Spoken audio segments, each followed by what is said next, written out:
Given I'm building an acquisitions fund, I'm going to need to understand what to look for in finding profitable deals that can yield benefits for investors. So today, I'm going to be looking at the real estate strategy I'm going to be working on to be able to hunt some of our first deals as well as raise capital for future projects. Now, specifically, the type of properties that I'm going to be looking at is going to be multifamily real estate deals. For sake of speed, I'm going to start off with 2 to 4 units, but eventually the goal is going to be able to scale into commercial units, such as apartments. Now, given current conditions in the market, there are many people who have bought real estate back in 2020, 2021, who for whatever reason, usually due to personal reasons, are needing to sell now in 2024. Now, for those people who have mortgages on their property, sometimes these people are listing their properties for sale for around about the same amount as what they owe on their property. Meaning if they don't get their asking price, they have to come out of pocket to be able to sell their property. Given interest rates hiked up heavily over the last couple years, the overall market in the real estate space hasn't appreciated much. Meaning if you bought a house back in 2020 and you're now needing to sell today, you're not going to be able to mark it up for 20, 30% of what you bought it for. This can lead to issues for the seller, given the realtors are going to collect 6% in commissions for helping sell the property. So if someone owed 200K on a house and they sold it for 200K, well, the realtor is going to be collecting 12K out of that 200.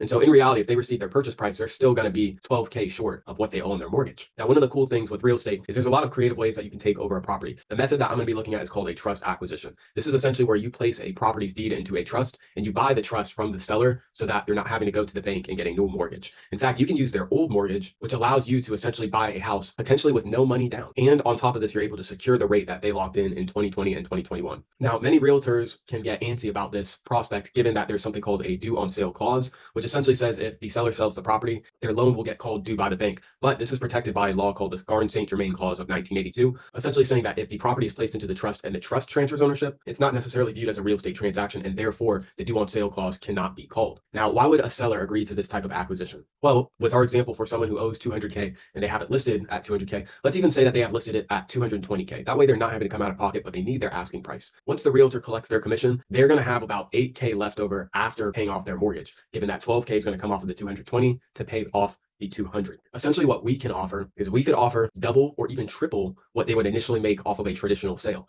Essentially, we would say, hey, I'd be willing to give your seller 20K if we could take over the property through a trust acquisition. Essentially, we would place the property into a trust and we would buy the trust, avoiding the due on sale clause altogether. This allows the seller to be legally released from any obligations on paying the mortgage, and it allows a buyer to step in and buy a property for 10% rather than spending 20% for a DSCR loan. Hopefully all of that makes sense. Again, the main benefits for the seller is that they're able to secure a larger profit margin on the sale of their property, and for the buyer, they're able to secure a loan with a lower percentage than market and be able to come into the deal with a smaller down payment. If I explain that properly, it probably sounds a little easy, but the thing is, if you don't have the skills on the phone to be able to talk to a realtor for them to feel like they can trust you, it's going to take a lot of calls. And I'm going to be honest with myself, calls aren't necessarily my strong suit, but this is going to be, again, a part of the business I'll need to understand to be able to properly run and manage things. So it's important that I have some experience finding these deals, and alongside that, I can use the funds I can raise by hunting deals for investors to be able to work on some of the other projects that we want to get into for the long term. So just to show you guys exactly what we will be doing, we're going to be hunting deals on a tool called PropStream. Essentially what we can do is we can use PropStream to narrow down the list of properties that we're looking at that are for sale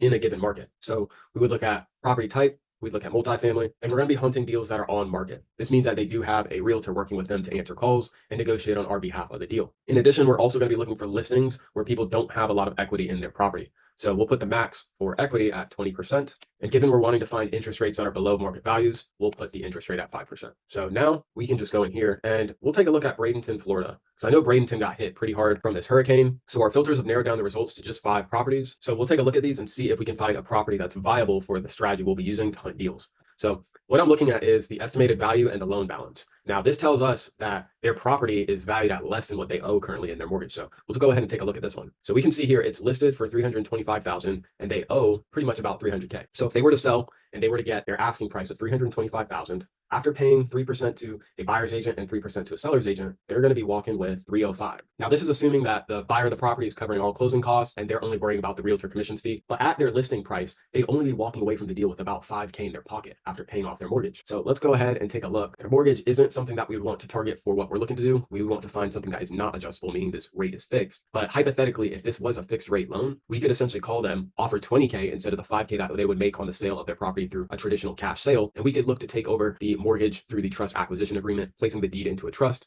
and then buying the trust from the owner and making payments on behalf of the property. So again, this strategy is very targeted. And so it does take time to be able to find the proper leads. But essentially, once you have found your lead, Then you're just getting on the phone with the realtor, calling them, asking about the seller, asking about their relationship, and figuring out whether or not you can actually help them. There's a lot of ways to make money in real estate, and not all of them provide value. But what we're looking to do is offer a seller more than what they would make on a traditional sale, while at the same time finding a deal for an investor that provides favorable terms that are better than what they can get at current market rates. So given it is the weekend and the most time consuming part of this process is most likely finding deals, I'll be looking for properties that we can call on Monday over the next couple of days. And then I'll just be making calls, getting in touch with the realtors and seeing if we can get any traction on any of the deals that we can hunt. So short video again. I'll keep it real. I have not been following my structure and routine as much as I can, and that probably is showing up in the videos, but I do need to get back on that. Nobody's going to do this except for me, so I have to put in the work, and that is a issue of commitment on my part. So I'm going to be working on that, getting things back in gear over this weekend so we can hit the ground running at the start of the week. But with that being said, I'll see you guys on the next video. Peace.